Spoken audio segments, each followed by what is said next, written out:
และในมื้อนี้เราบ่ได้เล่นเกม Roblox โดนแล้ว เอาสิมาเล่นให้เบิ่งลืมเปิดเสียงเกม มีสาวน้อย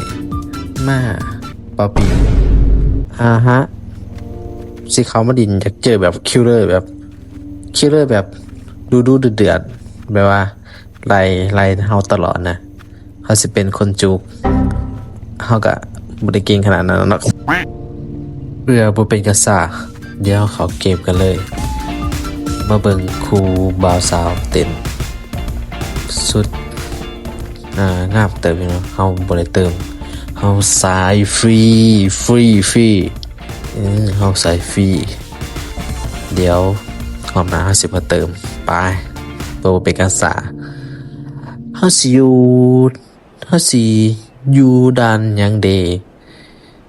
ตอนนี้ก็เข้าเกมที่เรียบร้อยไผอยากดินนำเฮาก็แอดมาได้เด้อเดี๋ยวเฮาสิทีมซื้อให้อยู่ถ่ายเกมเนาะตอนนี้มาอยู่ในด่านศาลเจ้ามาดีเห็นหมู่2คนสำหรับสกิลเฮาบ่มีหยังเลยดอกสายฟรีอยู่แล้วปั่นไฟนะครับต้องสาวปั่นไฟระเบิดเลยปั่นไฟต่อแล้วคิวเลยยังบ่มามาปั่นนำกันนี่ปั่นนำกันมาแล้วหัวใจเฮาเต้นตึกตักมาแล้วโอ้ยบ่ทันถือคิวเลอร์ปั่นไปจุกสายจุกขวาแนมเบิ่งโดดขามเลยเห็นไฟแดงๆมานะโดดอีกจะมาทางใดจุกบ่จุกนี่แบบว่าให้คิดเลยนำแบบว่าจะสิบ่เห็นน่ะ มากก็ถือคิดเลยนำไม่ดีบ่เห็นจุกงงดีบ่เห็นได้ไปปั่นไฟกันต่อเครื่องนี้ต้องปั่นให้แล้วสกิลเซกเฮาเลยกดแบบว่าตึ้งให้อยู่จุดสีขาวเลยสังเกตเบิ่งต้นไม้เฮาดินเฮาบ่เคยสังเกตเบิ่งต้นไม้สูงใหญ่อยู่ทางหัวเฮาเนี่ยนี่โอ้ยเกือบกดบ่ได้เกือบกดบ่ทันตอนนี้เฮาซาดาวถือคิวเลอร์ฟันเดือดยังครึ่งนึงปั่นไฟอยู่ตัวนี้เครื่องยังหาเครื่องปั่นไฟสกิลเซกตัดผ่ามันตรงนี้ได้ยินเสียงคิวเลอร์ใส่สกิลไฮโตลองฮนโนสกิลนี่ฮิวโมก่อนเนาะโมบาดเจ็บอยู่คิวเลอร์มันสิมาเมื่อใดนี่ย่านแบบว่ามาโผล่ต่อหน้าเขาเลยไม่หิวต่อตัวนี้เครื่องยังอยู่2เครื่องเนาะปั่นไฟหลังจากที่เฮาปั่นทำบิดหาเครื่องตัดผ่ามานี่ปั่น2เครื่องเพื่อบ่เป็นการสารหิวข่อยแน่ผู้สาวตัวขาวๆบ่แม่นตัวขาวเนาะ ใส่เสื้อขาวๆตื่นประตูทางออกหลังจากเฮาปั่นไฟแล้วมันเปิดประตูให้เบิ่งเครื่องปั่นไฟเอาอยู่ดุม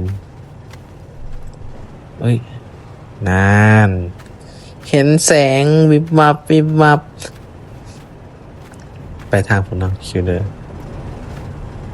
หาเครื่องปั่นไฟก่อนบ่ฮู้ว่าเครื่องปั่นไฟยังตัวใดอีกย่างเลาะหานี่แน่เห็นแล้วปั่นก่อนจักหน่อยนึงปั่นก่อนนะอย่ามาเด้อค่อยเป็นโตแบบว่าคลาสสิกโตแบบว่าไม่มีสกิลยังเลย แบบใส่ทักษะล้วนๆเลยทักษะค่อยแบบโคตรแบบว่าเก่งเลยนะบ่แม่นหรอกนี่บ่หยองลายระเบิดซ้ำบัดนี้หนีก่อนนะบัดนี้ หนีก่อนนะ หาเครื่องวัดไฟตัวใหม่นะเอ้ยได้เครื่องวัดไฟตัวนี้แบบจุกนั่นจุกแบบว่าคิลเลอร์แบบงูขี่ง่วงแดนกึบโอ้บททันกดสกิลเซเขากดแบบว่าบตรงอุ้ยนี่บตรงถ้าเขากดตรงนะมันสิขึ้นไหวนะตัวนี้มูเขาถือคิลเลอร์ฟันไป1 ที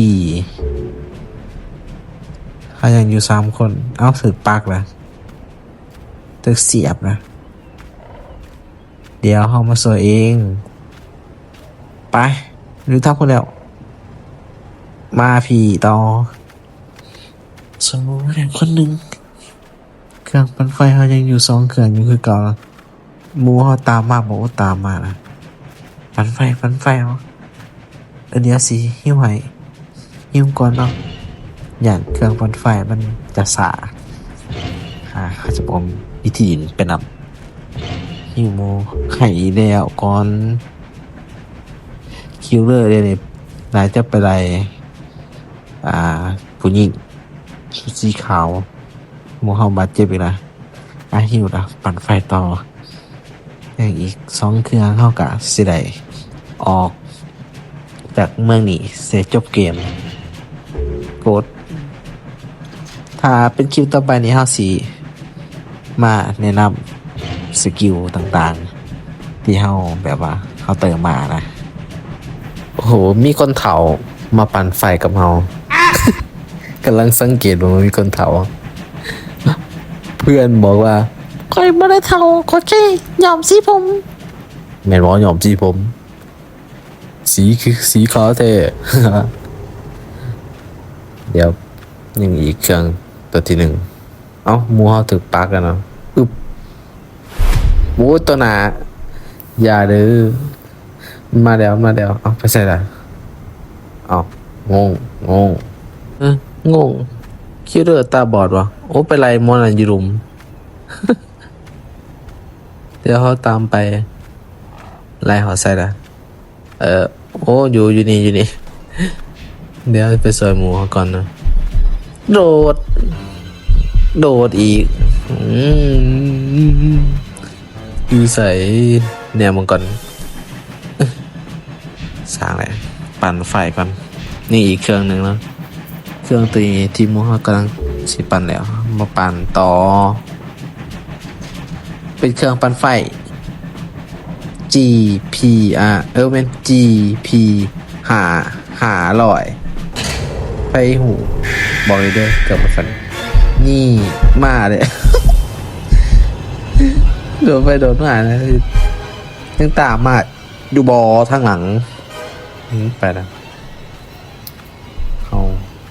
จะไปเปิดไฟอยู่ตรงไหนดียังตามมาอยู่เนาะเนี่ยมันเปิดไฟไปเปิดประตูเปิดประตูมันเปิดไฟขอกราบขอโทษขออภัยตอนคิวเริ่มใส่สกิลหายตัวแม่นวงเปิดกันนะปรสาโอ้ยแม่นดี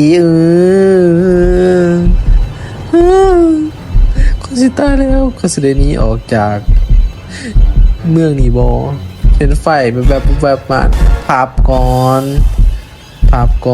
เอางงนี่กระโดดจุก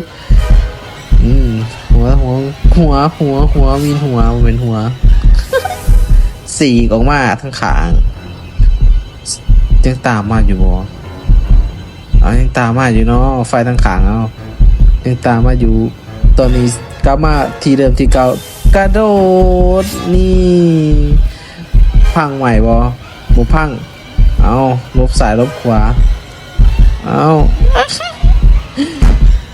พังใหม่บ่พังบ่อุ้ยนี่จะเบิ่งสกิลข่อยตลอดเมื่อไหร่เนี่ยเอาก็ตายเรียบร้อยดาวเลยไปบ่ได้ โอ้ยปากอีก1 ที่เป็น2 ที่ครั้งที่2ด้านนี้เฮาสิหลอดอยู่บ่ ประตูก็เปิดแล้วแต่ว่าบ่มีไผมาบีบประตูบ่มีหมู่มันสวยซอยคอยถ้าหมู่บ่สวยนะหมู่เฮา2คนก็บ่ได้บาดเจ็บนะถ้าหมู่บ่สวยกันเฮาสิหนีออกรถบ่เอาเปิดประตูแล้วนี่ๆมาแล้วสวยโอเคหนีบัดนี้คิลเลอร์ไปไสบ่เห็นหมู่น่าจะเปิดประตูทางนี่คิลเลอร์อยู่พุ่นไปเสียงลงก่อนไปหนีก่อนโอ้ยยังบ่ทันได้บีบเปิดแล้ว เกือบตายเอ้ยบ๊ายบายจบเกมขับใจเด้อครับคิลเลอร์แพ้เฮาชนะถ้าไม่อยากเล่นเกมก็แอดมาหาหน่อยเด้อเดี๋ยวสิทีมซื้อไว้ก็จบประเดี๋ยวเนาะเดี๋ยวหอบหน้าเฮาสิมาเบิ่งสกิลตัวละครกันอีกเนาะบ๊ายบายไปละ